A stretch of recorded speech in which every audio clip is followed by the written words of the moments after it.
So we've just talked about, and it's not very gentlemanly either. We've just very gentlemanly. We've just talked about the issues that the party has, right? And you know, we're With big the Republican Party. with the Republican Party. That's when I say the party, it's the Republican Party.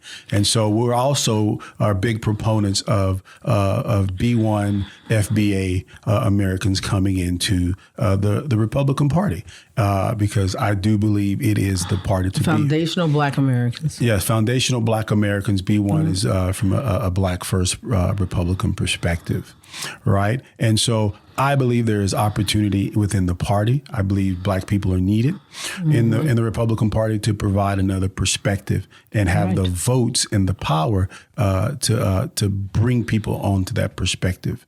That is the belief that I have, because right now there's a huge number of Black Americans, B1s, who are not happy with the Democratic Party.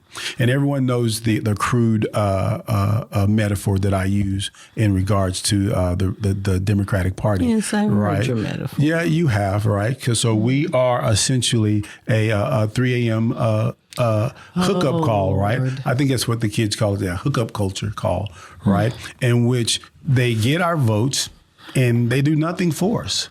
Right, other people assume and take the narrative of the events that happened historically to foundational Black Americans and use it for themselves.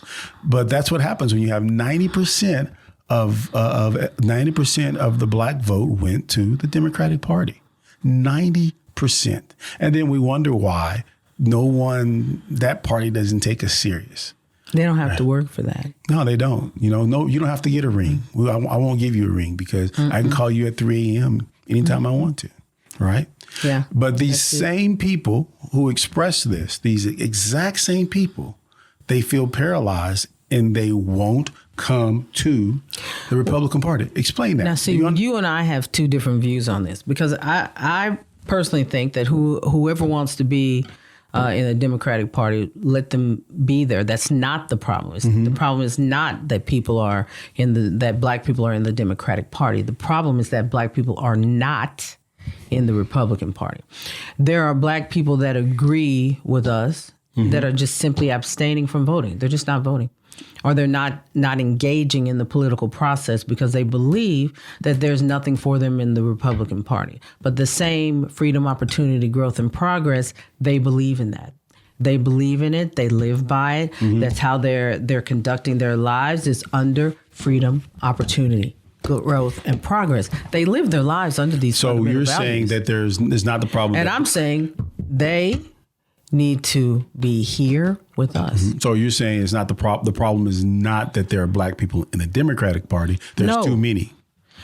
I hadn't thought about whether there are too many. I think there my are. thoughts is that there aren't enough in the Republican Party. And let us explain that, because I'm goading my wife. You have to have you have to have significant numbers in both of the parties. You have to have significant numbers in both in order for you to juxtaposition against one another and to be a valuable vote, for people to want to curry favor with you and get those votes. Yeah. So does that make sense? That's what I'm saying. Well, okay. So so you and I, we differ a little bit on this here, right? Tiffany believes that we need to have more Black people in the Republican Party in positions to make decisions as well as vote.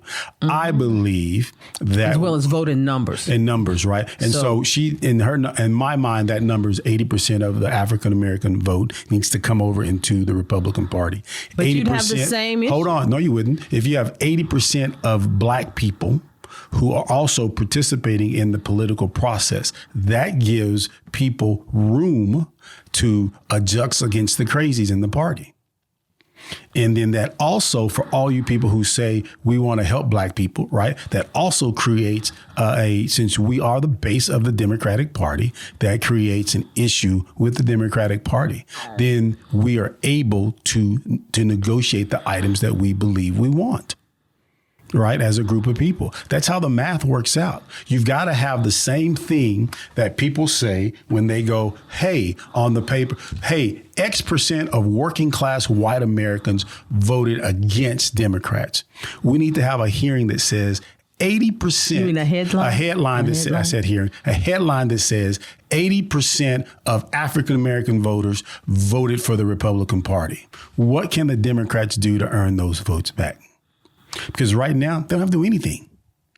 Right? Yeah, We've got to have that same what you're thing. saying. You're saying that you want to see such a large influx of African Americans in the Republican Party. Yeah, as participants. As participants in the Republican Party. That it causes headlines to say, you know, what can the Democrats do to earn the black vote back? Which I think is nothing at this point. Is how, because when you talk to the vast majority of right now, the vote is a guilt vote. Right? Oh man, if you vote for those Republicans, you know, Martin Luther King would be ashamed of you. Right? You know, so that's all their talking heads have is shame and guilt. Is for the black vote is shame and guilt. Right? Do you agree or disagree with that? Yeah. I believe, like I said, that there needs to be large numbers of black people in both of these parties. Yeah, and so you've got to come over. You can't be underrepresented or unrepresented on one side and overrepresented on the other side, and expect that either is going to give you a lot of attention. Yeah. You know, and that's what we're seeing. Yeah. And I think the other thing that we as black people are doing just from a political front is that we're waiting for the Republicans to come to us. And they're not coming to us. They're not coming to us. Right. So that we have to go to them in large numbers. Right. And participate, not just simply vote Republican, but participate Republican. And see, he and I are thinking differently, because my attitude is, you go and take the things that you want to take. So we want X, we go and we make X happen. So you walk in with strength and power and speak truth to power. These are the things we want to do.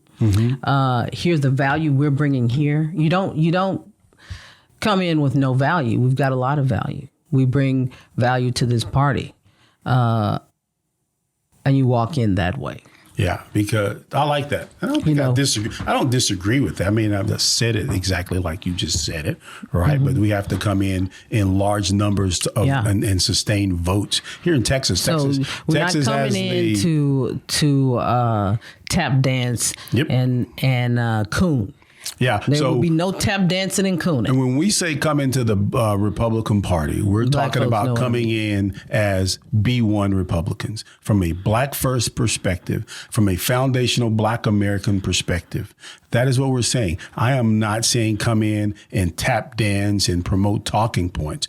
No, we're coming in negative talking points. We're coming in with a perspective to promote and encourage development in black areas, and also have the policies and the government and the governmental finance is behind that. Because guess what? Whenever you have a class of people or communities of people that are underrepresented and underfunded, then it is a detriment to your nation. Yep. When you start building those communities, when you start investing in them and pouring into those communities, you will see your nation blossom. This will be a rebirth of the United States. This is a rebirth of economic invigorment for the country. And it is the way that we should be moving forward. Coalitions of the unlikely, and this is certainly a coalition of the unlikely. Yeah. So, Tiffany, I wanted to ask you, because you've heard me talk about this. There was a response in one of the YouTube videos that I read, and I wanted to a response to us. A response to us that they liked what we said. Keep liking and sharing. Share it with your friends. They liked what we said, but there was this negativity, this negative view of, but it'll never happen. They'll never let us. That was the view. It was, they ain't never gonna let us, girl. No. Yeah. No. See, here's the thing. This is where I always say I grew up with a different mindset. Because my mom always told me, whatever you want to do, you can do. You set your mind to it, Tiffany. And I lived by that. So things that people thought they were impossible, I did them. Continue to do them every day, because I actually believe in I can do all things through Christ who strengthens me. And many other people who are listening to this believe in the same thing. So you have power. And there is no, why I say I find it despicable to tell people they won't let you. So why even try is because it is fundamentally opposed to Christ and to everything that I believe. And it's fundamentally opposed to Christ and everything you believe. And let me add to that, Tiffany. And I think it's fundamentally dishonest and not objectively true in terms of the lie from the pit of hell. In terms of the time that we live in. We live in 2022. And contrary to popular belief and deception, it is not worse than it was in 1950 or before. We are at a crossroads where we can make decisions and coalitions and change this. Yeah. So why not be a part of the change? This is your time to do that. Yeah. And if for those of you who are history buffs, from a historical perspective, America is less racist than it has ever been. It really is. It really has. Like, go back and read. Yeah. Reading And historical artifacts. You'll see.